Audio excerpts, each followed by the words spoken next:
नमस्कार बंधु, जय श्री कृष्ण। आज हम लोग एक कथा सुनेंगे। कथा बड़ी ही धार्मिक, मार्मिक तथा आध्यात्मिक है। इस कथा को बड़े ही ध्यान से आप सुने, क्योंकि किसी भी कथा को ध्यान से सुनने पर ही कथा समझ में आता है तथा कथा का आनंद भी आता है। तो चलिए कथा को सुनते हैं। एक बार इंद्र ने लगातार 15 वर्षों तक पृथ्वी पर वर्षा नहीं की। इस अनावृष्टि के कारण घोर दुर्भिक्ष पड़ गया। सभी मानव क्षुधा तृषा से पीड़ित हो एक दूसरे को खाने के लिए उद्यत थे। ऐसी बुरी स्थिति में कुछ ब्राह्मणों ने एकत्र होकर यह विचार किया कि गौतम जी तपस्या के बड़े धनी हैं। इस अवसर पर वे ही हम सबके दुखों को दूर करने में समर्थ हैं। वे मुनिवर इस समय अपने आश्रम गायत्री की उपासना कर रहे हैं, अतः हम सभी को उनके पास चलना चाहिए। ऐसा विचार कर वे सभी ब्राह्मण अपने अग्निहोत्र के सामान, कुटुंब, गोधन तथा दास दासियों को साथ लेकर गौतम जी के आश्रम गए। इसी विचार से अनेक दिशाओं से बहुत से अन्य ब्राह्मण भी वहाँ पहुँच गए। ब्राह्मणों के इस बड़े समाज को उपस्थित देखकर गौतम जी ने उन्हें प्रणाम किया और आसन आदि उपचारों से उनकी पूजा की। कुशल प्रश्न के अनंतर उन्होंने उस संपूर्ण ब्राह्मण समाज से आगमन का कारण पूछा। तब संपूर्ण ब्राह्मणों ने अपना अपना दुख उनके सामने निवेदित किया। सारे समाचार को जानकर मुनि ने उन सब लोगों को अभय प्रदान करते हुए कहा, विप्रो, यह आश्रम आप लोगों का ही है। मैं सर्वथा आप लोगों का दास हूँ। मुझ दास के रहते आप लोगों को चिंता नहीं करनी चाहिए। संध्या और जप में परायण रहने वाले आप सभी द्विजगण सुखपूर्वक मेरे यहाँ रहने की कृपा करें। इस प्रकार ब्राह्मण समाज को आश्वासन देकर मुनिवर गौतम जी भक्ति विनम्र हो वेद माता गायत्री की स्तुति करने लगे। गौतम जी की स्तुति करने पर भगवती गायत्री उनके सामने प्रकट हो गई।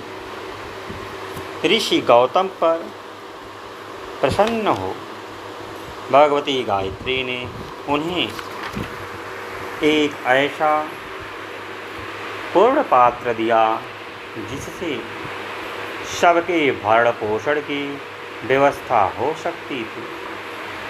उन्होंने मुनि से कहा, मुनि, तुम्हें जिस वस्तु की इच्छा होगी मेरा दिया हुआ यह पात्र उसे पूर्ण कर देगा। यो कहकर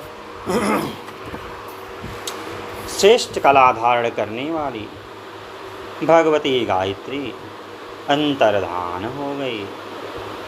महात्मा गौतम जिस वस्तु की इच्छा करते थे वह देवी गायत्री द्वारा दिए हुए पूर्ण पात्र से उसे प्राप्त हो जाती थी।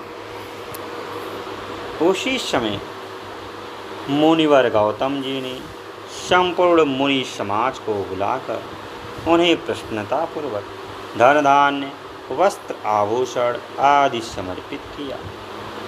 उनके द्वारा गव आदि पशु स्त्रुका आदि यज्ञ की सामग्रियाँ जो सब की सब भगवती गायत्री के पूर्णपात से निकली थी, आए हुए ब्राह्मणों को प्राप्त हुई।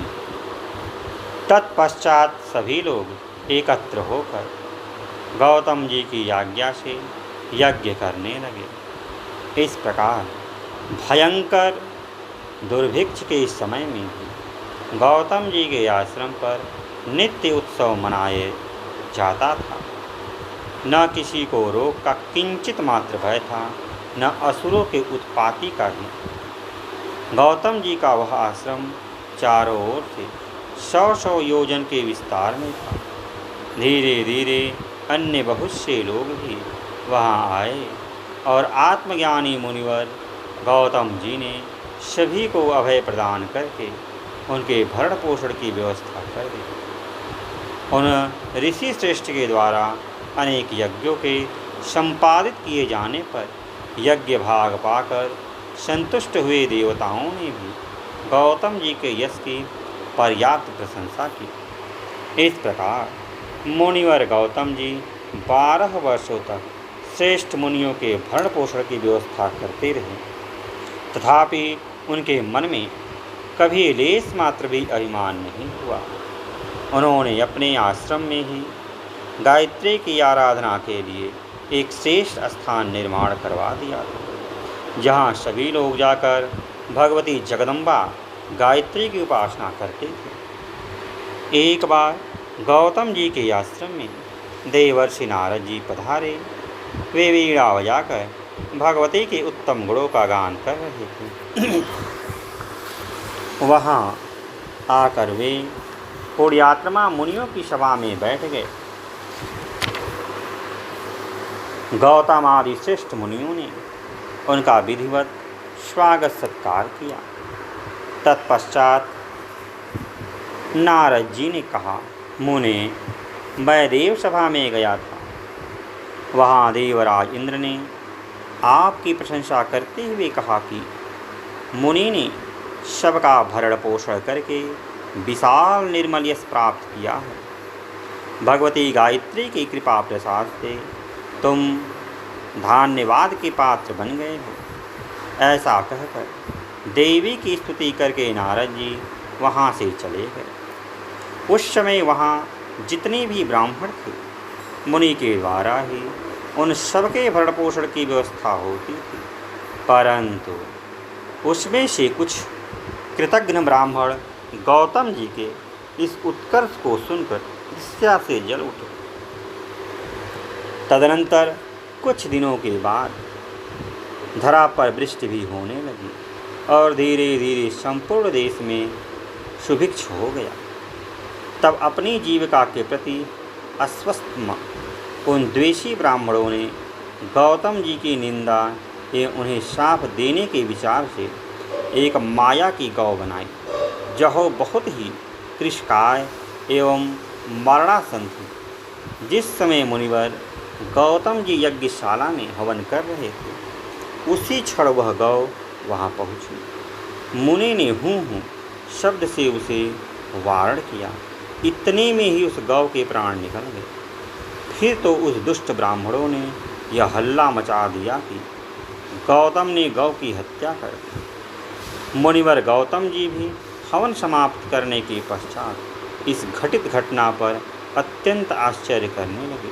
वे आंखें मूंद कर समाधि में स्थित हो इसके कारण पर विचार करने लगे।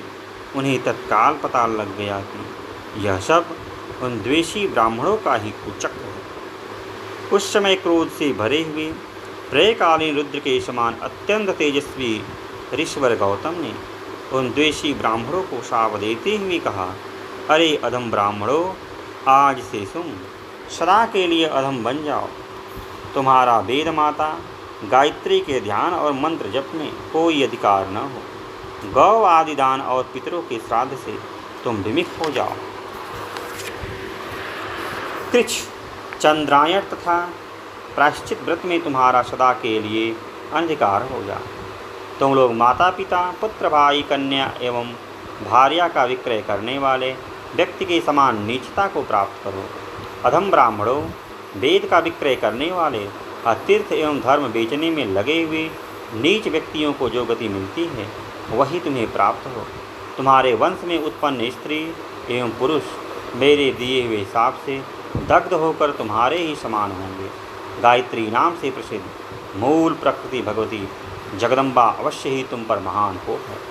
अतएव तुम अंधकूप आदि नरकों में अंतकाल में निवास करो। इस प्रकार द्वेषी ब्राह्मणों को वाणी द्वारा दंड देने के पश्चात गौतम जी ने जल से आचमन किया। तदनंतर साप से दग्ध होने के कारण उन ब्राह्मणों ने जितना वेद अध्ययन किया था वह सब का सब विस्मृत हो गया। गायत्री महामंत्र भी उनके लिए अनभ्यस्त हो गया। तब इस भयानक स्थिति को प्राप्त करके वे सब अत्यंत पश्चाताप करने लगे। फिर उन लोगों ने मुनि के सामने दंड की भांति पृथ्वी पर लेटकर उन्हें प्रणाम किया। लज्जा के कारण उनके सिर झुके हुए वे बार बार यही कह रहे थे, मुनिवर प्रसन्न होइए। जब मुनि गौतम को चारों ओर से घेर कर वे प्रार्थना करने लगे तब दयालु मुनि का हृदय करुणा से भर गया। उन्होंने उस नीच ब्राह्मणों से कहा, ब्राह्मणों, जब तक भगवान श्री कृष्ण चंद्र का अवतार नहीं होगा तब तक तो तुम कुंभिपाक नरक में अवश्य रहना पड़ेगा, क्योंकि मेरा वचन मिथ्या नहीं हो सकता। इसके बाद तुम लोगों का भूमंडल पर कलयुग में जन्म होगा। हाँ, यदि तुम्हें शाप मुक्ति होने की इच्छा है तो तुम सबके लिए यह परम आवश्यक है कि भगवती गायत्री के चरण कमल की सतत उपासना करो, उसी से कल्याण होगा। यह कथा देवी भागवत पुराण से थी। तो आज के लिए इतना ही, फिर किसी दिन अन्य वीडियो मिलते हैं। तब तक के लिए जय श्री कृष्ण, जय श्री कृष्ण।